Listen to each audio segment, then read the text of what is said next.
New Hope TV, your encounter with God. Hallelujah. So we're talking about the kingdom of God, and I just want to remind you that we are not ordinary citizens. Our citizenship is in heaven. We are just temporary sojourners. We are just come to visit the earth, and we are going back. We are going back to our kingdom. You're only ambassadors on a temporary assignment.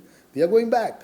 Can you say with me boldly, I am going back to the kingdom of God from which I came to this earth as an ambassador?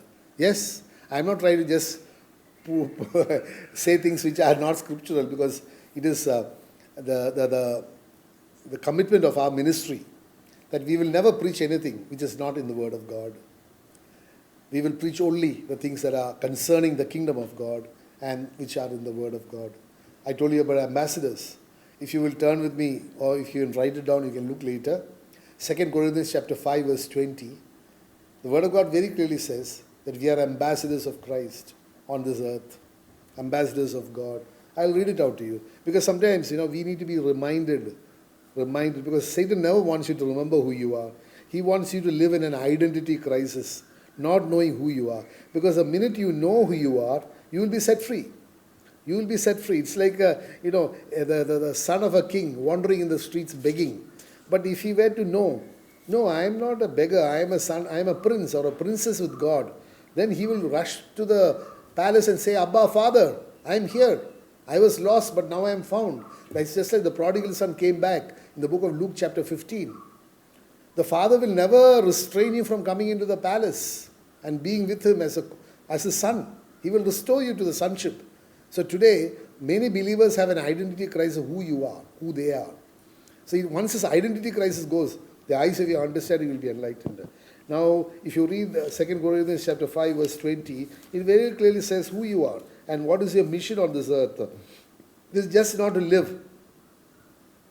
Like Brother Jose Anathanam always says, we are not redeemed or saved by the Lord to be simply sitting.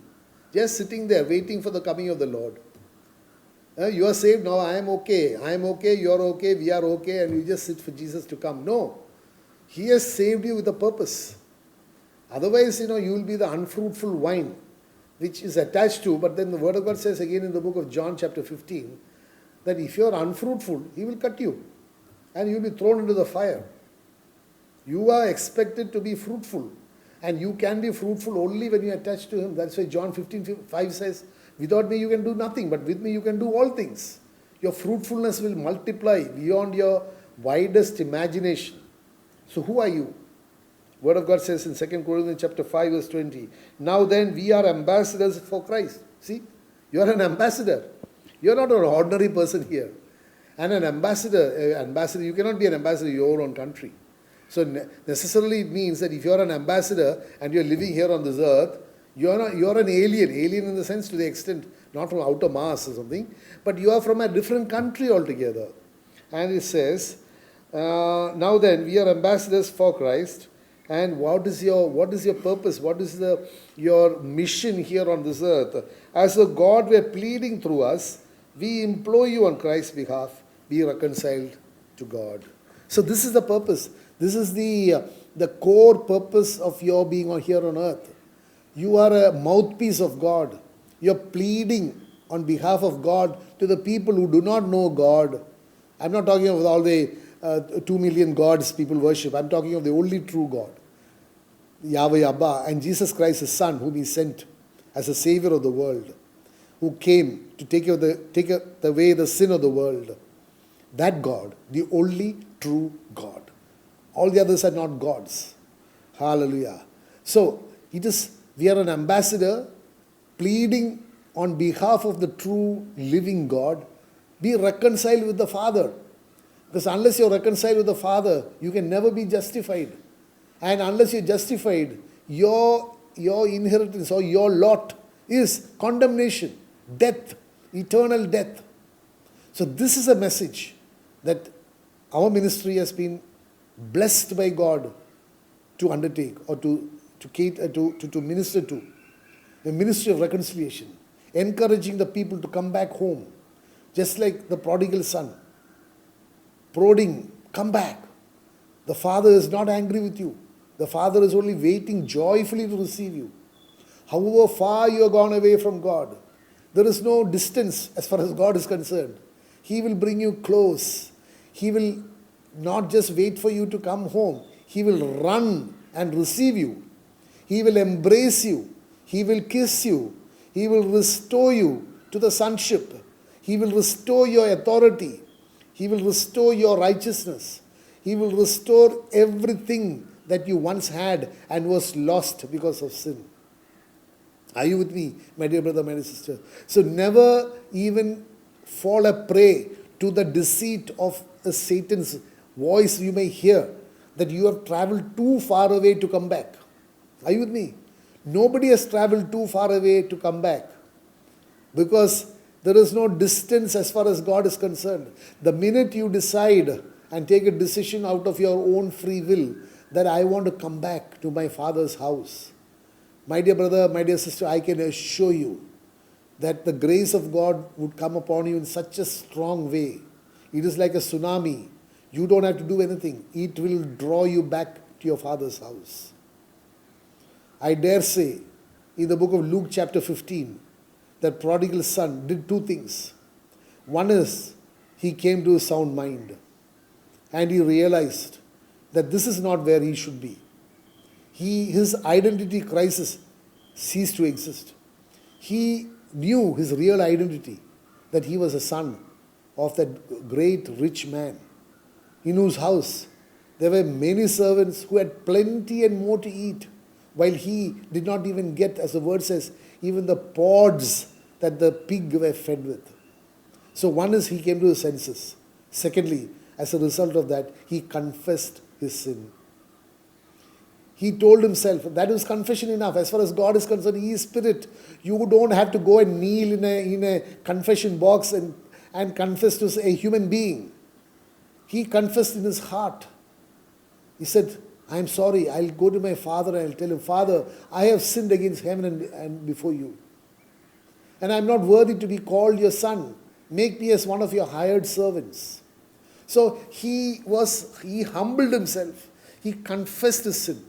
My dear brother, my dear sister, there is such a great comforting word in the book of John, the epistle of John chapter 1 verse 9. It says, if you confess your sins, He, that is Jesus, is faithful and just to forgive you all your sins and to cleanse you from all your unrighteousness. He will make you once again as white as snow. You might be as red as scarlet, but He will wash you with His precious blood, and He'll make you as white as wool, as white as snow, and He will accept you once again, not as a servant in His household, but as a child, as a son, as a daughter. You understand what I'm saying? That is why, again, when you read the word in the book of Ephesians chapter 2, verse 19, it says, you and I, who were once foreigners and strangers, that is, we have nothing to do with the kingdom of God. We are only visitors. We are only sojourners. We came to the kingdom, saw something, and then we had to go back into our country.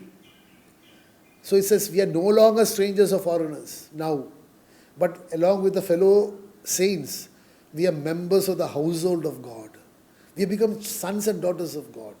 This is the revelation that you and I and the church needs to get. That once we were aliens and foreigners, but now we are members of the household of God.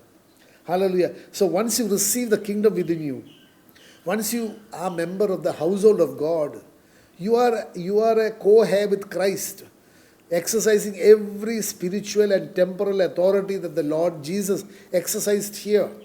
And that was only through the enablement of the Holy Spirit. You might think the Spirit of the living God was not necessary for Jesus. It was. Spirit was necessary. That is why you will find when Jesus, before His public ministry, He fasted and prayed for 40 days. And the word goes on to say, and He returned to Galilee filled with the Holy Spirit. He was filled with the Holy Spirit. Hallelujah. And in other places it says that Jesus Christ could not do many miracles there because of their unbelief and because the Spirit of the living God did not work too much in Him. Are you with me? So today you and I need the presence of the Holy Spirit. Jesus was literally crucified and He died. A body death took place.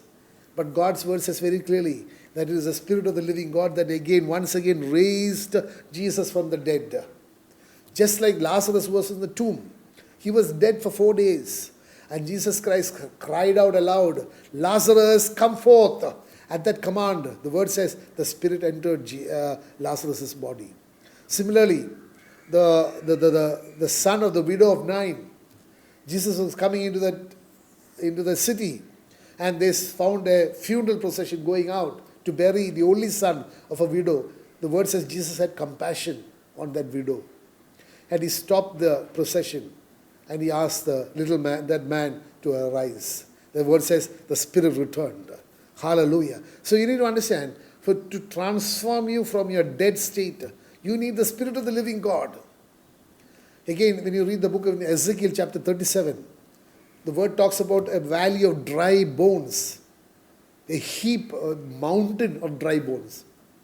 I mean, there's no time to go into all the word, but you find that when the prophetic words are spoken, the bones came together, the sinews, the flesh, everything. But still, it did not have life. It just formed. Then they said, preach, speak to the wind, that is a spirit, to come into them. And it says, they rose up as a mighty army for the Lord. Amen. So today, you need to understand, it is that same Holy, there is no two Holy Spirits. It's the same Holy Spirit which is hovering over the waters, over the void, in the book of Genesis chapter 1. When God said, let there be light, let the firmament be created, everything got created. It's the same Spirit which split the Red Sea into two. The same Spirit which sunk the walls of Jericho. The same Spirit which brought forth water from the rock. The same Spirit which brought manna from the heavens. My dear brother, it is the same Holy Spirit that is in you today. There is no two Holy Spirit of the living God. As much as there is only one God, the Holy Spirit is called the Spirit of Jesus. So that same Holy Spirit is in us. When you read the word in the book of Corinthians, 1 Corinthians chapter 6, it says very clearly, when you read from 18, 19, 20 on words, you find that, do you not know your body does not belong to you? You have been purchased with a price, that you belong to Jesus. And he purchased you. Why? He says, you are the temple of the Holy Spirit of the living God. Therefore, honor God in your spirit and in your body. So today, the living God is residing in you, my dear brother. The Spirit of the living God is here. That is why he says, for as many as are led by that Spirit are sons and daughters of God. So if you say that you are a son and a daughter of God, your actions, your thoughts, your deeds, your speech, everything must be according to the mind of God. Because it is the Spirit of God that is leading you. I hope you understand what I'm trying to say. You cannot have a diabolic, a split personality.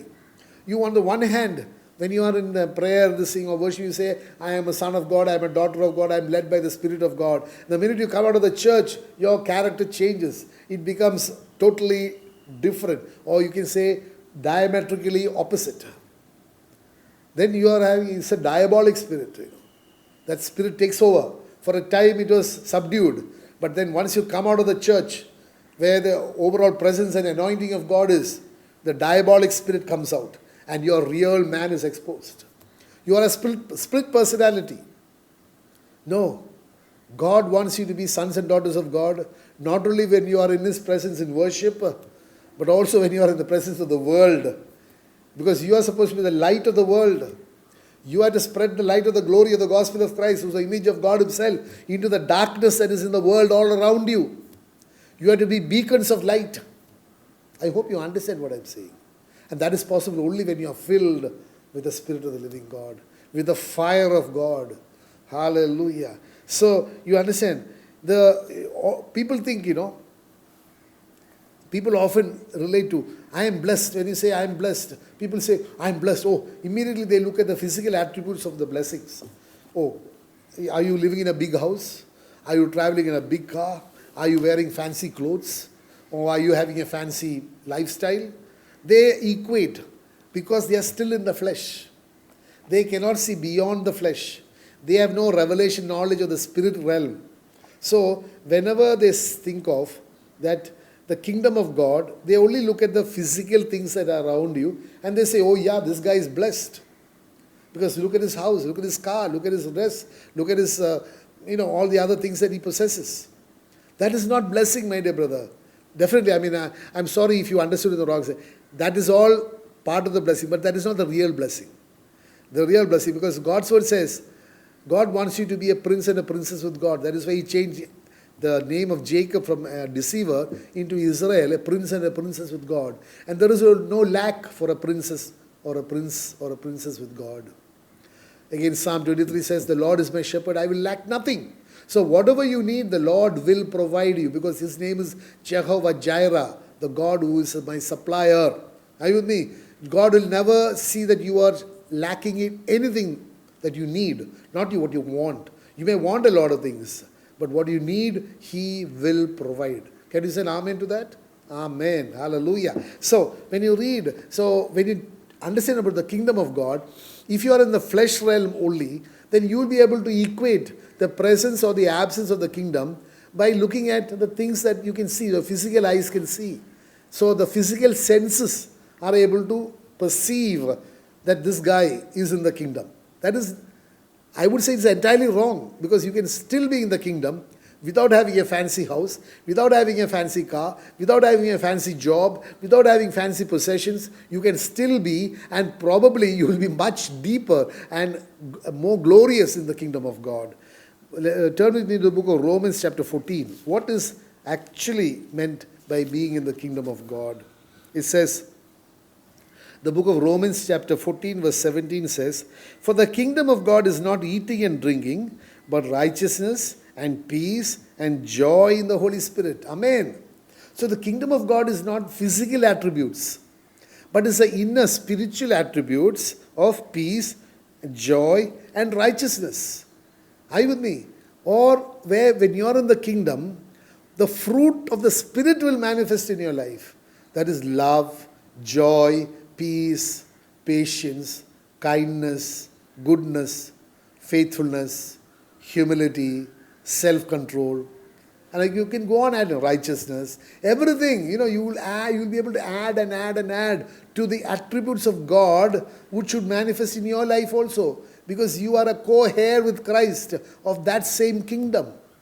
Hallelujah. So again, when you read, so you understand, it is not in the flesh realm that you should understand the presence or the absence of the kingdom, but it should be definitely in the spirit realm, because the flesh and the spirit are totally contrary to each other. Hallelujah. Because again it says, the kingdom of God, again, is not just speaking words, or this, that. It's not oratory. Are you with me? It is not vocabulary, or it is not, it is not oratory, you could say. That's the right word probably. It is not oratory, but it is demonstration of the dunamis power of God in your life. That is why again 1 Corinthians chapter 4 verse 20 says, for the kingdom of God is not in word, but in power. It is not just some idle words you go on speaking. Okay, they say, oh, the kingdom of God has come into me. So I say, by His stripes you be healed. Nothing happens. Are you with me? Because you are not in the kingdom. Your kingdom is different. You are in the kingdom of the devil. And you are asking for a covenant which is there for the people of the kingdom of God. So he says, the kingdom of God is not in word, but it is in the demonstration of the dunamis power of God's word. Are you with me? Hallelujah. So you need to understand, God has blessed each one of us so much that He wants you to live a victorious Christian life. Hallelujah. Because when you are attached to Jesus, you will be a partaker of His victory. We know in 1 John 3:8, the Word of God very clearly says, the Son of God manifested Himself to destroy the works of the devil.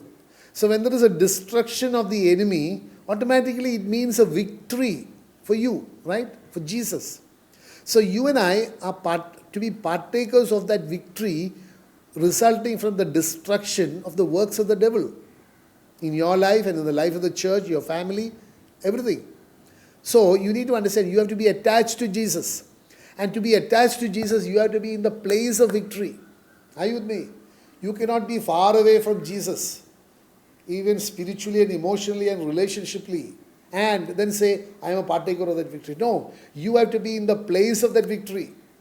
Because you cannot say that I fought the battle and won it with Jesus, unless you are in the same battlefield. You cannot sit in your home and say, yes, I won the battle with Jesus. Jesus fought the battle. And I am sitting in my couch. Are you with me? And then I say, I won the victory with Jesus. No, you are lying.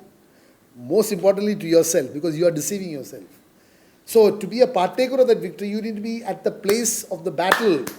And you have to be also part or with the victor.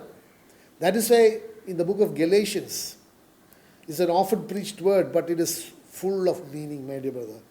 Galatians 2:20 says, I have been crucified with Christ. So the point of time or the place of victory is the cross at Calvary. If Jesus had not died at the cross at Calvary, you and I would be destined to spend eternity in hell. But Jesus won over the devil.